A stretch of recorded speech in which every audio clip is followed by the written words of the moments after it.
Hi guys, Marches back here in the studio, and today I'll be comparing two of Adidas' newest sneaker, but actually it's just one that is kind of new. It's a Dawn Issue 1 for Donovan Mitchell. This is signature shoe, and I'll be comparing it with the Dame 5s. Of course, Damian Lillard's signature shoe. This is the 5th iteration of the Dame lines. Comparing these two sneakers have full-length bounce. We will just be comparing more on the uppers and the support of the sneaker and also the traction. And before we start, if you want a more full detailed performance review of each of this sneaker, I will be putting up the links up here. By the way guys, I have an ongoing raffle right now together with Carlo Ople. We're giving out two sneakers. One is an Under Armour Sonic 6, I think, then an Under Armour Anatomic Spawn Low for basketball. The other one is more for workout. Be sure to subscribe in both of our channels. I will put the link down below. Not just our channel, also our Instagram account. Then comment in the comments section down below your Instagram hashtag and your name so we can easily contact you. Make sure you subscribe on both channels and on both accounts, both YouTube and Instagram. So that's the mechanic, and we'll be raffling them off on July 22. Okay, watch out for the winners for that. Now let's start with the comparison of these two sneakers. So starting off with the Dawn Issue 1, the upper of the Dawn Issue 1 is made out of mesh upper, and comparing it with the Dame 5's upper, it's also mesh here in the forefoot area. My pair has a felt-like material, but there are some colorways with synthetic leather, so it depends on the colorway that you'll be grabbing. So as for the forefoot upper, both kind of look similar, but when you're touching it, you can feel that there's more underlining on the Dawn Issue 1's mesh upper compared to the Dame's, and there's more fuse areas on the Dawn Issue 1. I guess they really made the Dawn Issue 1 for Donovan because he's a very powerful guard compared to Dame's game. Dame's game is more on finesse rather than power. There's more fuse materials in the toe area compared to the Dame's. There's no fuse area here in the toe box, so that goes to show how powerful Donovan's movements are in the court. So this adds more durability on the toe area, preventing more toe drags. As for the Dames, as you can see, there's no fuse, but the traction goes up, the rubber outsole. The bounce cushion also goes up a bit in the toe area to give you more lateral support and medial support. Holding the mesh up, you can really feel how the Dame 5's mesh upper is thinner compared to the Dawn Issue 1's.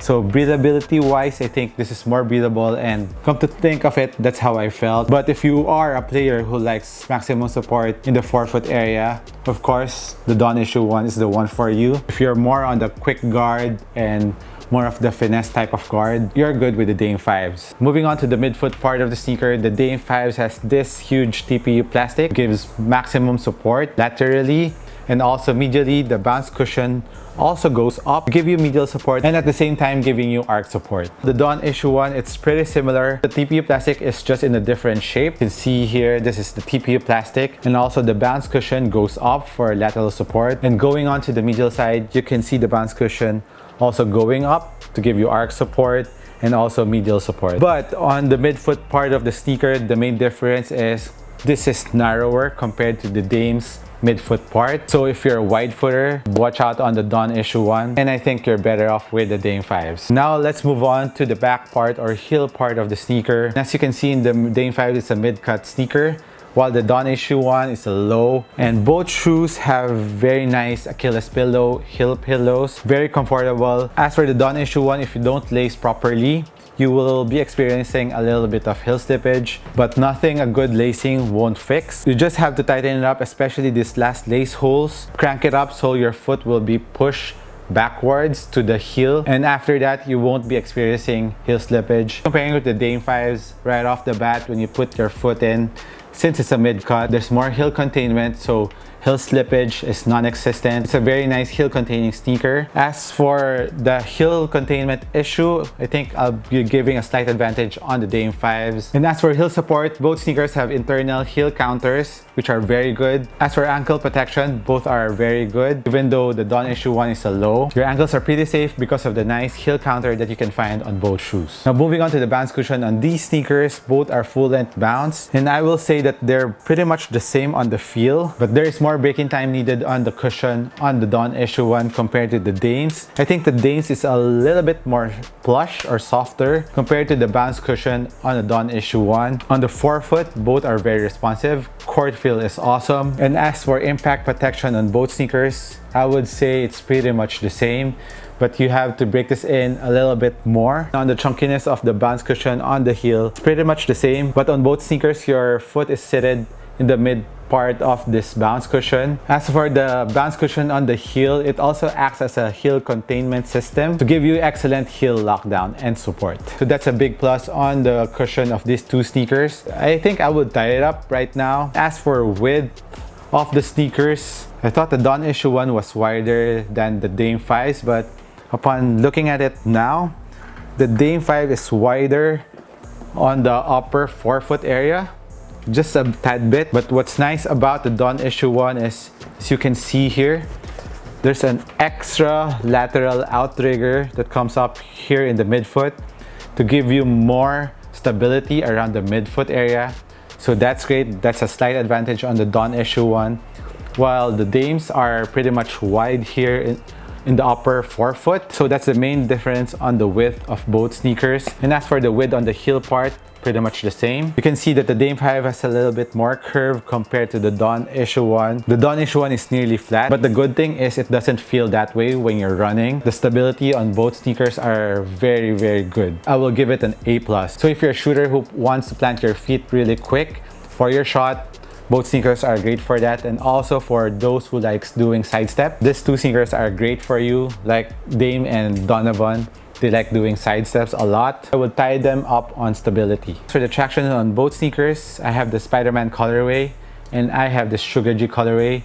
Both have excellent traction on a clean and dusty court. Dawn Issue 1 squeaks more compared to the Dame 5s. The advantage on the Dame 5s is the herringbone pattern is widely spaced compared to the traction on Dawn Issue 1, which is more narrow. So dust particles might get stuck quicker on the Dawn Issue 1 compared to Dame 5's traction, which is widely spaced. And as for the rubber compound, I think they're pretty much the same. Very hard rubber compound. Outdoor use is okay with these two sneakers, but a thing that you have to watch out for the Dame 5s is different colorways, different traction. Like what I've said in my previous videos, my first Dame 5s was a Chinese New Year colorway and the traction sucked on that. But this Sugar G traction is very, very good. So I don't know with the other traction of the other colorways of the Dawn Issue 1.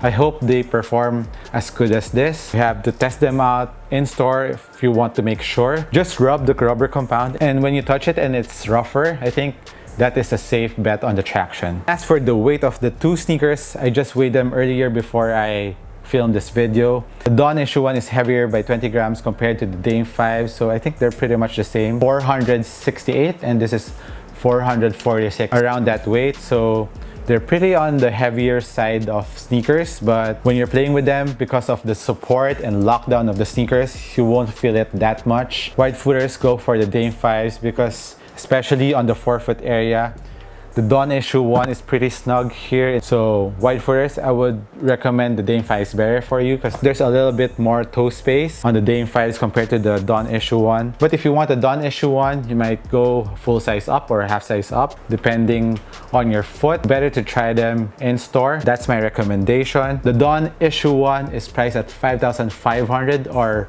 $100 US. This is $110 US, 6,000 pesos for the Dame 5s. So which sneaker would I recommend? It really depends on your style of play. If you're more of a power guard, go ahead with the Dawn Issue 1, and if you don't have a wide feet, you're safe with the Dawn Issue 1. While if you're more of a finesse or a quick guard, if you have a wide feet too, better take the Dame 5s. A lot of other Dame 5s colorway are on sale right now, so they're pretty much on the same price point. As for sizing, I went half a size down on both sneakers. For wide footers, maybe go half a size up or a full size up, especially in a Dawn Issue, or try them in store. So that's it on my comparison video between the Dawn Issue 1 and the Dame 5s. I hope I helped you guys out once again. This has been Marches. Thank you for watching this video, and I'll catch you in the next one.